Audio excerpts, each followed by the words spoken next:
Cześć, Bartek Urban. Zapraszam do testu BMW i7.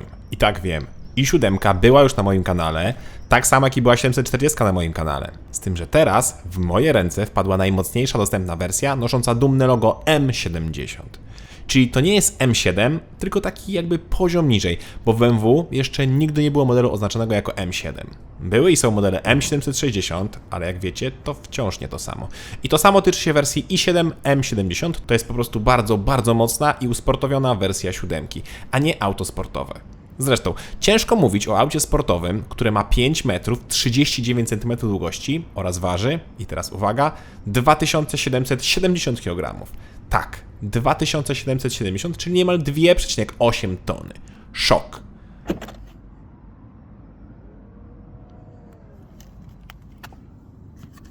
Przy tym wszystkim mamy moc 659 koni oraz 1015 Nm. Cyferki robią wrażenie. Przyspieszenie też, bowiem pierwsza setka ma być po 3,7 sekundy. Pora to sprawdzić.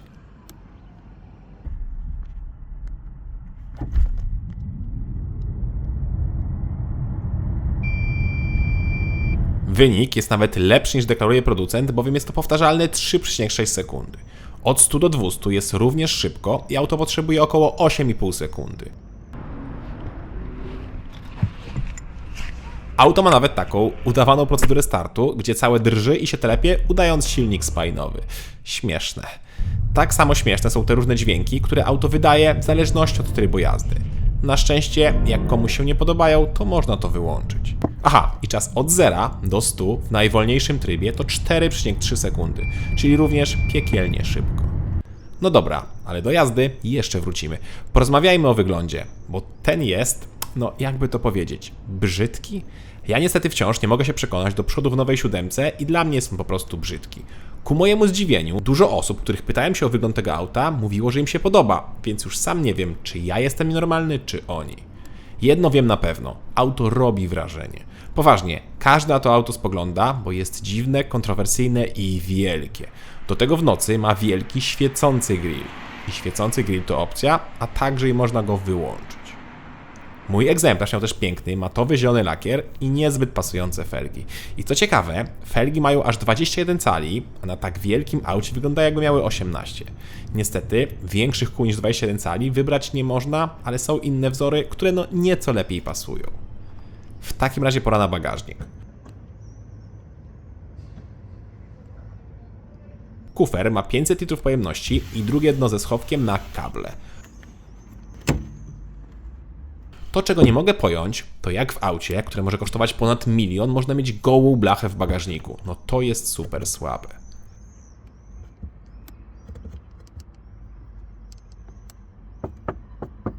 W 7 nie da się też położyć tylnych oparć, bowiem tam są rozkładane fotele. A raczej fotel, ale do niego zaraz wsiądę.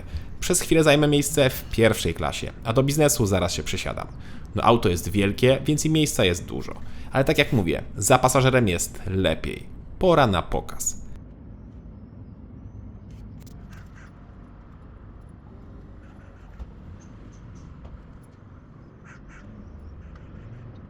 Całe rozkładanie trwa 28 sekund, ja ten film nieco przyspieszyłem.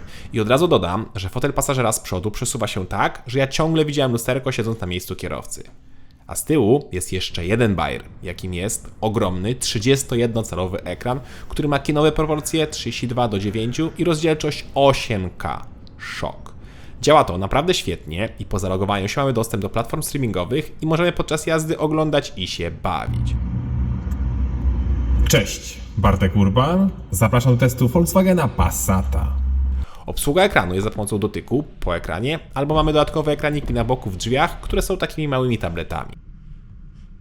Obsługujemy nimi fotele, rolety, światło w kabinie audio, czy właśnie ten wielki telewizor. No i pewnie jak zwróciliście uwagę, drzwi są elektrycznie otwierane. Ale spokojnie, nie trzeba ich tak otwierać, można popchnąć zwyczajnie, z tym, że czuć, że te drzwi są nieco cięższe. Nie ma się też co bać, że w coś uderzą, bo są czujniki, które dobrze reagują, czasami aż za dobrze. Wystarczy za blisko stać i one się już nie otworzą same. Każde drzwi mają też cięgna, gdyby się ta elektronika popsuła. I to jest opcja. W podstawie 7 ma zwykłe drzwi. Tak jak mówiłem, Wszystkie te rozwiązania i gadżety robią niesamowite wrażenie. Wydaje mi się, że nie ma na rynku drugiej limuzyny, która robi aż takie wrażenie. Wiadomo, że jest jeszcze klasa wyższa, w której jest Bentley czy Rolls-Royce, ale ona wydaje się dużo spokojniejsza, a BMW poszło na całość. Oczywiście ma to swoje wady, bo być może klientela poprzedniej generacji nie zawsze musi być zadowolona, ale zawsze ktoś będzie narzekał. Tak jak ja na to wnętrze, które nie podoba mi się, ale pasuje do 7. O ile w zwykłych modelach te 2 tablety i wszystko świecące i błyszczące nie podoba mi się, tak tutaj jest spójne i pasuje do świecącego całego auta. Szkoda tylko, że pokrętło na środku i piano black wkoło niego bardzo mocno odbija światło i razi kierowcę. Druga sprawa, no to niestety niemal wszystko jest już dotykowe. Nawet przycisk oświeteł awaryjnych, a myślałem, że prawo mówi, że ten przycisk musi być fizyczny. Jak widać, byłem w błędzie. Przez całą szerokość auta idzie też podświetlana listwa, która zmienia kolory w zależności od trybu jazdy, a także i świeci na czerwono, jak włączymy wspomniane wcześniej światła awaryjne. Samo menu działa bardzo szybko i jest bardzo skomplikowane, przynajmniej przez początek użytkowania. Z czasem uczymy się kafelków i funkcji, ale jest ich naprawdę mnóstwo. Ale to tak mnóstwo. Na szczęście, jakość ekranu oraz responsywność jest bardzo dobra. Tak samo jak i jakość kamer, które mają dodatkowe funkcje obsługi gestem. Akurat fanem tego nie jestem, co zresztą widać, że średnio mi to szło. W takim razie zerknijmy na materiały i spasowanie.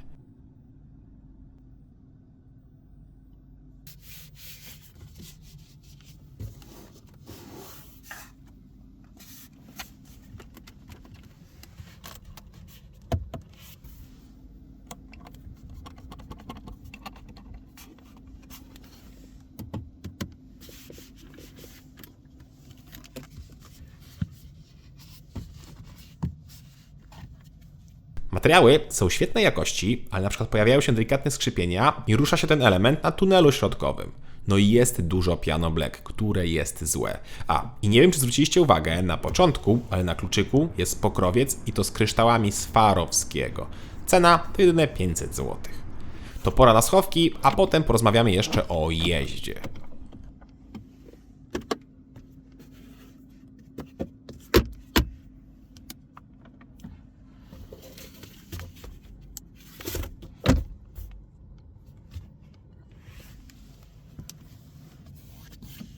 A jazda 7 to coś naprawdę wspaniałego.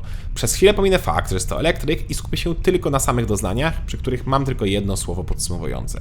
Super komfort. W zasadzie to były 2 słowa. Super komfort i relaks, bo nowa 7 jest chyba najbardziej komfortowym samochodem, jakim kiedykolwiek jeździłem. Zawieszenie, wyciszenie i do tego niesamowicie komfortowe fotele, które w trybie sportowym mają dopompowywanie boczków. Naprawdę, klasa sama w sobie. Warto jednak też dodać, że mój egzemplarz miał na przykład pakiet termiczno-akustyczny, dzięki któremu w aucie jest pewnie jeszcze ciszej i kosztuje to 10 600 zł. Ale naprawdę w kabinie jest idealna cisza, w czym dodatkowo pomaga no właśnie układ elektryczny. Najlepiej jest wyłączyć te odgłosy i zostawić samą ciszę. Ewentualnie napawać się świetnym audio Bowers & Wilkins za 30 000 zł. A jedyne co denerwuje i co można na szczęście wyłączyć, to głośnik w plecach foteli. Mnie to irytowało i rozpraszało. Auto, jak na tak dużą lochę, ma też niezłą zwrotność, bo tylna oś jest skrętna. I to na przykład na górskich serpentynach naprawdę pomaga. W ogóle autem zaskakująco fajnie się jeździ szybko po zakrętach. Fakt, jest nieco za duże, momentami bałem się, że się nie zmieszcza na swoim pasie, ale auto jest naprawdę zwinne. No i dochodzimy do kwestii elektryka. Tak jak mówiłem, to jest piekielnie mocny elektryk, który robi setkę w 3,6 sekundy i może pędzić 250 km na godzinę, bo do tylu jest ograniczony. Z tym, że jak dobrze wiecie, elektryk oznacza kompromisy. Po pierwsze, trzeba w trasie często się zatrzymywać. Auto ma potężną baterię o pojemności niemal 102 kWh, ale to wciąż ledwo starcza na zrobienie 300 km przy prędkości 140 km na godzinę. Zużycie przy takiej prędkości oscyluje około 32 kWh. Przy 120 jest nieco lepiej, ale nadal jest to 25-26 kWh. Z drugiej strony jest to ogromne i ciężkie auto, stąd też takie zużycie.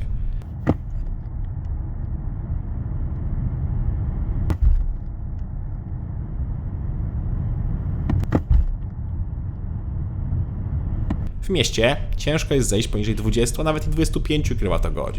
Czyli auto zużywa niemal tak, jak każdy inny elektryk i ma wady jak każdy inny elektryk. Trzeba wszystko planować. Planować postoje, planować wyjazdy i miejsca, które odwiedzimy. No i do tego postoje na ładowanie trwają dużo dłużej niż tankowanie. i7 obsługuje szybkie ładowarki, ale do 195 kW. Ale nawet to oznacza postój 34 minuty od 10 do 80%. Przy założeniu oczywiście, że znajdziemy tak szybką ładowarkę i będzie ona dawała pełną moc. Czyli 70% baterii to jest 70 kWh. A to oznacza zrobienie 200 km przy prędkości 140 km na godzinę. No tak jak już mówiłem nieraz, elektryki w trasie są męczące i moim zdaniem nie mają sensu. To jest denerwujące i dlatego jak miałbym jeździć dużo w trasy, to na pewno nie brałbym elektryka, tylko wybrałbym sprawdzonego diesla 740D albo hybrydy plug-in. Diesel ma 3 razy większy zasięg, a jest niemal tak samo komfortowy. Mówię niemal, bo jednak delikatnie będzie słychać silnik spalinowy, a w elektryku silników nie słychać. Z tym, że wersje spalinowe wcale nie są tańsze, ale zacznę od elektrycznych. Podstawowa wersja i750 kosztuje minimum 540 tysięcy złotych i ma 455 koni i 5,5 sekundy do setki. Dalej jest 60 o mocy 544 koni i robi setkę w 4,7 sekundy oraz kosztuje 650 tysięcy złotych. A na szczycie jest testowane M70, które ma 659 koni, 3,7 sekundy do setki oraz kosztuje 820 tysięcy złotych w podstawie. W podstawie, bowiem mój egzemplarz kosztował 1 026 000 złotych. Ała. Tutaj też widać, ile kosztują poszczególne dodatki, jak na przykład lakier 36 tysięcy złotych, audio 31 tysięcy złotych, czy te rozkładane fotele 58 tysięcy złotych. 3 dodatki i już mamy 120 tysięcy złotych. Jest drogo, bardzo drogo.